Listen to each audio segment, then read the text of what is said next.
नमस्ते दोस्तों, मैं सुज्योति आज की बात में आप सबका स्वागत करती हूँ। आइए आज की बात कर लेते हैं। आज अच्छा दिन है, शुक्रवार का दिन है, माँ लक्ष्मी का दिन है और योग भी अच्छा है। आयुष्मान योग है। हम आशीर्वाद देने के टाइम पे बोलते हैं आयुष्मान भव। तो आयुष्मान भव मतलब लंबी उम्र की हम आशीर्वाद लेते हैं। तो इस योग में किए गए काम लंबे समय तक शुभ फल देते हैं, आयुष्मान भव बोलते हैं। तो उसी तरह जो हम कार्य करेंगे उसको लंबे समय तक हमको फल मिलेगा। और पंचक नक्षत्र चल रहे हैं, धनिष्ठा से लेके रेवती तक। इस पंचक नक्षत्र कहते हैं, मैंने कल बताया था 5 दिन के होते हैं। तो इसमें लकड़ी का काम अवॉइड करना चाहिए। और नक्षत्र की बात करें तो शतभिषा नक्षत्र है जिसका स्वामी राहु है। उसके बारे में विस्तार से मैं बताऊंगी। राहु नक्षत्र के दौरान राहु के मंत्रों का जाप करना चाहिए। राहु का मंत्र कौन सा है? ओम ब्राम ब्रीम ब्रौम सह राहवे नमः। ऐसे मंत्र आप जाप करें। और उसके उपाय भी मैं बताऊंगी। उसमें सरस्वती माँ की पूजा आराधना करते हैं। और अगर चंदन की धूप बत्ती जलाते हैं या कस्तूरी अगरबत्ती जलाते हैं, एरोमा से भी जो वातावरण है वो शुद्ध हो जाता है, नेगेटिविटी दूर हो जाती है और उसके बुरे परिणाम से हम बच सकते हैं। तो आप चंदन से आज कनेक्टेड रहिए। और शतभिषा नक्षत्र में उस मंत्र का जाप करना चाहिए। सफ़ेद कपड़े में चंदन की गोली ऑफिस में रखें। बिजनेस की गति चाहिए तो छोटे से उपाय बता रही हूँ 2-4, आप वो नोट कर लें। और बिजनेस में अगर गति चाहिए तो सफ़ेद कपड़े में चंदन की गोली ऑफिस में रख दें, उससे आपको बरकत मिलेगी। और रात को सोते समय सिरहाने पर 5 मूली रख के सोएं और सुबह उठकर वो मंदिर में दान दे दें। शतभिषा नक्षत्र के दौरान एक चंदन की गोली लें। अगर रिश्ते में मजबूती चाहिए तो, दाम्पत्य जीवन में खुशहाली चाहिए तो रिश्ते में मजबूती के लिए प्रार्थना करें। प्रार्थना करते हुए विधि विधान से पूजा करें। पूजा के बाद चंदन की गोली धारण कर लें।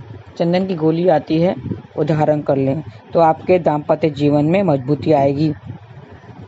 और सरस्वती माँ की पूजा करें हाथ जोड़कर।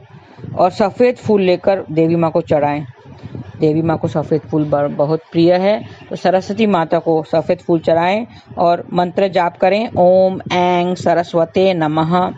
ऐसा 108 बार जाप करना है तो आपके नौकरी में भी तरक्की होगी।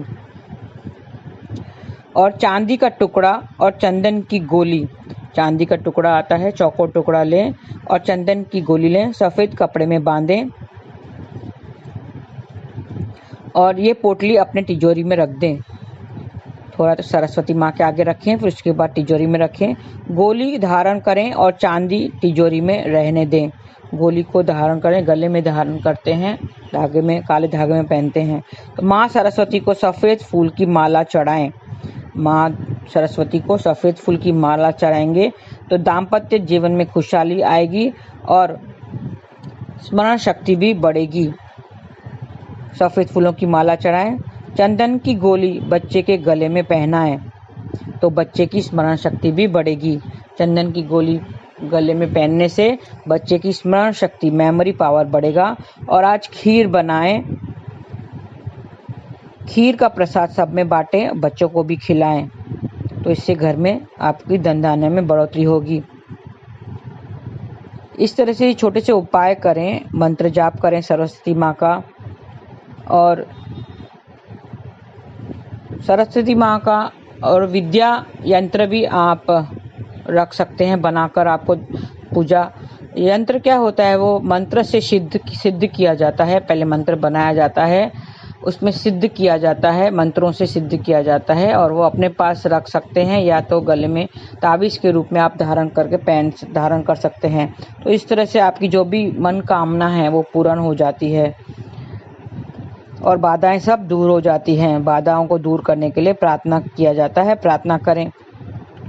और चांदी की गोली, चांदी की कोई भी चीज़ आप एक लोटे में डालें, गंगा जल में लोटे में डालें और मन वांछित जो भी आपकी इच्छा है वो प्रकट करें। बर्तन पूरा दिन वहीं रहने दें, मंदिर में रहने दें, और अगले दिन चांदी की चीज़ निकाल कर अपने पास रख दें, तो इससे रिश्तों में मजबूती आएगी। और गंगा जल बोतल में भरकर घर में रख दें और यूज़ करें, तो इसमें व्यापार में भी तरक्की मिलेगी। तो आज राहु का यंत्र भी स्थापित कर सकते हैं, उसकी स्थापना कर सकते हैं। राहु का यंत्र बनाकर आप कोरे कागज पर लाल पेन से राहु का यंत्र बना सकते हैं और उसके अक्षत से पूजा वगैरह करें, धूप दीप करें और राहु के मंत्र का जाप करें। उसमें मंत्रों से सिद्ध किया जाता है, जो भी यंत्र होता है उसको मंत्र से सिद्ध किया जाता है, तो सिद्ध करके उसको धारण करें। और मस्तक पर केसर का तिलक लगाकर यात्रा पर जाएं। अगर यात्रा पे जाना है तो केसर का तिलक लगाकर यात्रा पर जाएं, तो यात्रा में सफलता मिलेगी। और राहु का मंत्र जाप करें, मैंने बताया था ओम ब्राम ब्रीम ब्रौम सह राहवे नमः। तो इस तरह से मिठाई का भोग लगाएं। राहु क्या है, मैं राहु के बारे में बताना चाहती हूँ। राहु और केतु छाया ग्रह माने जाते हैं।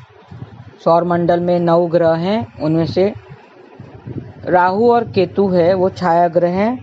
वैदिक ज्योतिष के अनुसार 9 ग्रह 9 सौर्य पिंड हैं जो पृथ्वी पर मानव जीवन को प्रभावित करते हैं। उसमें से जो राहु और केतु है वो छाया ग्रह है। राहु और केतु ऊर्जा की शक्तियों का प्रतिनिधित्व करते हैं, पिछले जन्मों से संचित कर्म के प्रभाव को प्रभावित करते हैं। हमारे पिछले जन्मों से कनेक्टेड हैं वो, और उसके जो भी हमें दुख मिलते हैं वो उसके पिछले जन्म के हिसाब से ही मिलते हैं। राहु और केतु दोनों भय और भय से जुड़े हैं। जब देवताओं और असुरों के अमृत के लिए समृद्ध मंथन किया तो भगवान विष्णु ने दिव्य युक्ति मोहिनी के रूप में असुरों को विचलित कर दिया, लेकिन स्वरभानु नाम का एक असुर खुद को देव के रूप में छिपाने में कामयाब रहा और उसने अमृत पी लिया। यह जानकर मोहिनी ने सुदर्शन चक्र से उनका सर काट दिया। चूंकि वह अमर था, वो उसने पी लिया था, गले तक वो अमृत पहुंच गया था, इसके लिए उसकी मृत्यु नहीं हुई और उसके सिर को राहु और शरीर को केतु के रूप में जाना जाता है। राहु एक छाया ग्रह है और उल्काओं का राजा है और ग्रहण का कारण भी बनता है। चंद्रमा या सूर्य के साथ में अगर वो आ जाता है तो ग्रहण लगाता है, चंद्रमा को ग्रहण लगाता है। राहु को काले कपड़े में लपेटा जाता है और उसे काले चने का प्रसाद भी चढ़ाया जाता है। और केतु बहुरंगी कपड़ों में लपेटा जाता है और चने का प्रसाद चढ़ाया जाता है उसको। उनके माथे पर एक सितारा या रत्न के साथ प्रतिनिधित्व किया जाता है और एक व्यक्ति को प्रसिद्धि और भाग्य के शिखर को प्राप्त करने में मदद करने की क्षमता रखता है। तो ये राहु और केतु की स्टोरी थी। जो समुद्र मंथन हुआ था उसमें से उसका सिर जो कट गया था, सिर राहु बन गया और जो केतु है उसको जो धर है उसको केतु कहने लगे। तो इसके लिए जो राहु है वो अमर हो गया क्योंकि उसने अमृत पिया था। तो राहु क्या करता है, हमारी जो 90% जो कुंडली है वो राहु केतु से पीड़ित है। अगर राहु केतु किसी ग्रह से मिल जाता है तो उसका जो कार्य तत्व है वो सब नष्ट कर देता है, और सूर्य और चंद्रमा से मिलता है तो ग्रहण लगा देता है। तो उसके उपाय के लिए हमें क्या करना चाहिए? सरस्वती माँ की पूजा आराधना करना चाहिए, राहु का मंत्र जाप करना चाहिए, काले कुत्ते और कौवे को रोटी खिलाना चाहिए, दूध में डाल के रोटी खिलाना चाहिए, सरस्वती माँ का मंत्र जाप करना चाहिए, सरस्वती की पूजा आराधना करना चाहिए। और केतु के लिए मैंने बताया था, केतु के लिए दुर्गा माँ की पूजा आराधना करते हैं और गणेश जी की पूजा आराधना करते हैं, केतु का मंत्र जाप करते हैं। तो इस तरह से आप पूजा आराधना कीजिए, आज का दिन व्यतीत कीजिए। आज बहुत है, महालक्ष्मी का दिन है तो महालक्ष्मी की पूजा आराधना करें। श्रीम करके आप मंत्र चान कर सकते हैं।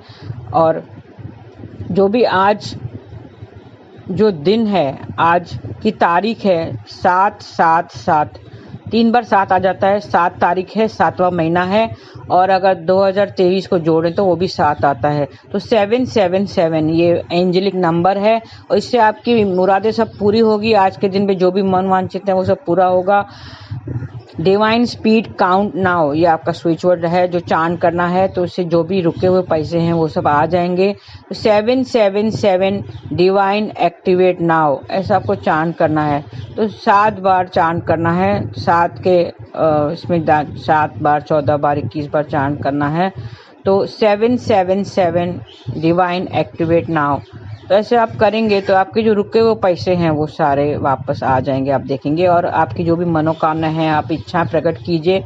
प्रेजेंट टेंस में आपकी इच्छाएं, डिजायर जो भी है वो सब रखिए, तो सब पूरे हो जाएंगे। आज के दिन पे आज बहुत ही अच्छा दिन है। तो ये थी आज की बातें। अभी कृष्ण कथा की बात कर लेते हैं। समय किसी के लिए रुकता नहीं है, आपने देखा होगा समय चलता रहता है। समय और धारा कभी भी किसी के लिए रुकती नहीं है। कलयुग में इंसान की आयु कम हो गई है। पहले पुराने ज़माने में बहुत लंबी आयु रहते थे, लेकिन कलयुग में उनकी आयु कम होती जा रही है। क्यों? क्योंकि पाप और अपराध बढ़ गए हैं। हम किस जन्म की और कितनी यातनाएं भोगते हैं किसी को पता नहीं है। हम जो भी दुख अगर भोगते हैं तो कौन सी जन्म का और कितना दुख हमें भोगना है, कितने बुरे कर्मों का हमें फल मिल रहा है वो हमें पता नहीं है। लेकिन सिर्फ दुख नहीं मिलता है, हमें अच्छे कर्म अगर किए हो तो उसका अच्छा फल भी मिलता है। आजकल सबको कुछ ना कुछ बीमारी लगी ही रहती है। ये सब क्या है? जो बीमारियां हैं ये सब हमारे पिछले कर्मों का फल ही है, जो हमें बीमारियों के रूप में आ रहा है, सामने आ रहा है। BP, asthma, diabetes, cholesterol, acidity वगैरह। तो बीपी हाई होता है, अगर बीपी गुस्सा ज़्यादा करें तो बीपी हाई हो जाता है। तो डॉक्टर क्या करता है? डॉक्टर अपनी दवाई जरूर देता है, गोली देता है, लेकिन उसके साथ में एक बात जरूर कहते हैं कि आप नमक खाना कम करो। जब बीपी हाई होता है तो नमक खाना कम करो। अगर डायबिटीज़ है तो वो अपनी दवाई एक गोली जरूर देगा, लेकिन कहेगा कि मीठा खाना कम करो, बंद करो। अगर एसिडिटी ज़्यादा हो गई तो डॉक्टर कहता है कि चाय पीना बंद करो। चाय से बहुत एसिडिटी होती है, चाय खाली पेट नहीं पीना चाहिए। पहले तो कहते थे कि चाय स्लो पॉइजन है, आजकल तो सब चाय बहुत पीते हैं, तो उससे एसिडिटी हो जाती है। तो एसिडिटी के वक्त गोली देता है और कहता है, डॉक्टर क्या कहता है कि चाय पीना बंद करो। दवाई तो देता है, लेकिन खाने पीने को बंद करने के लिए कहता है। प्रभु जी कहते हैं कि जीवन में अपराध किए हैं तो जीवन सफल करने के लिए अपराध करना बंद करो। अगर हम बहुत सारे अपराध किए हैं, हमें अगर दुख भोग रहे हैं, तो वो कहता है अपराध करना बंद करो। नाम रूपी गोली लो, नाम रूपी गोली लेना चाहिए और नाम जाप करना चाहिए। ईश्वर माफ करने के लिए तो बैठे हैं। ईश्वर दोनों हाथ फैलाए, बाएं फैलाए खड़े हैं कि आओ मेरी शरण में आओ, मैं तुम्हें माफ कर दूंगा। वो कहता है कि नाम स्मरण करके अपने पापों से छूट सकते हो। सतयुग में ध्यान से प्रभु प्राप्त होते थे। प्रभु की प्राप्ति के लिए हम सतयुग में ध्यान करते थे लोग। फिर त्रेता युग आया तो त्रेता युग में हवन करने से हम प्रभु को पा सकते थे, हवन किया करते थे लोग। द्वापर में क्या था? द्वापर युग में पूजा पाठ से हम प्रभु को प्राप्त कर सकते थे। लेकिन कलयुग में एक सरल उपाय दे दिया ईश्वर ने। ईश्वर की प्राप्ति अगर करनी है तो सिर्फ नाम जाप करने से होती है। कलयुग केवल नाम आधार, कहते हैं सिर्फ मेरे नाम को अपने साथ रखेंगे तो आपके सब पापों से छूट जाएंगे। नाम जाप करो। पांडवों ने राजपाट मिला था पांडवों को, उन्होंने पूरा राज्य किया। फिर उसने अपने पोते परीक्षित को दे दिए। जाते समय उसने अपने पोते, पांडवों के पोते थे परीक्षित, राजा परीक्षित हुए हैं, जो बहुत ही नेक राजा थे और मंदिरों में जाते थे, पूजा पाठ किया करते थे, संतों का संग किया करते थे। लेकिन एक अपराध के लिए उनसे एक अपराध हो गया, जिनके लिए उनको श्राप मिला कि उसकी मृत्यु 7 दिन में हो जाएगी, 7 दिनों में मृत्यु होगी। तो तुरंत जैसे ही उन्हें पता चला तो तुरंत वो राजपाट छोड़कर संतों के शरण में चला गया, क्योंकि उसे पता था कि संत ही उसका उद्धार कर सकते हैं। तो संतों की शरण में जाते हैं और कहते हैं कि मेरा उद्धार करो। तो उन्होंने उनको उपाय बताया कि भागवत की कथा करनी पड़ेगी, 7 दिन की भागवत की कथा सुननी पड़ेगी। तो वो राजा था, तो वो राज दरबार में वो बैठकर भागवत कथा सुन सकता था, लेकिन नहीं, उसने क्या किया, उसने अपना राजपाट छोड़कर, सब कुछ छोड़कर वो जाके जंगलों में गंगा तट के किनारे पर जाके वो भागवत सुनने गए। भागवत कथा 7 दिन तक उसने गंगा तट पर बैठकर सुनी, और 7वें दिन पे एक सांप आया और उसे डसकर चला गया और वो मोक्ष को प्राप्त हो गया। तो हमारे पास भी सिर्फ 7 ही दिन है। आप कहेंगे कि 7 दिन कैसे हैं? हाँ, सिर्फ 7 ही तो दिन है हमारे पास, सोमवार से लेकर रविवार तक। हमारी भी मृत्यु इन 7 दिनों में हो जाएगी, 8वां दिन तो बना ही नहीं है ना। हमें भी भागवत कथा सुननी चाहिए, हमें भी अपना जीवन सफल करना चाहिए। बीपी होता है तो नमक बंद करते हैं, डायबिटीज होता है तो मीठा बंद करने को कहते हैं, एसिडिटी हो ज़्यादा तो चाय बंद करने को कहते हैं। लेकिन हमारे उसी तरह हमारे अगर बुरे कर्म हैं, हमने बुरे कर्म किए हैं, तो पहले बुरे कर्म करना बंद करो, बुरे कर्म करना हमें छोड़ना होगा, छोड़ दो, और फिर नाम की गोली लेके नाम स्मरण करो और सब पापों से छूट जाओगे। ईश्वर हमारा उद्धार जरूर करेगा और हमें मोक्ष जरूर मिलेगा और हम श्री कमल चरणों में हमें स्थान देगा।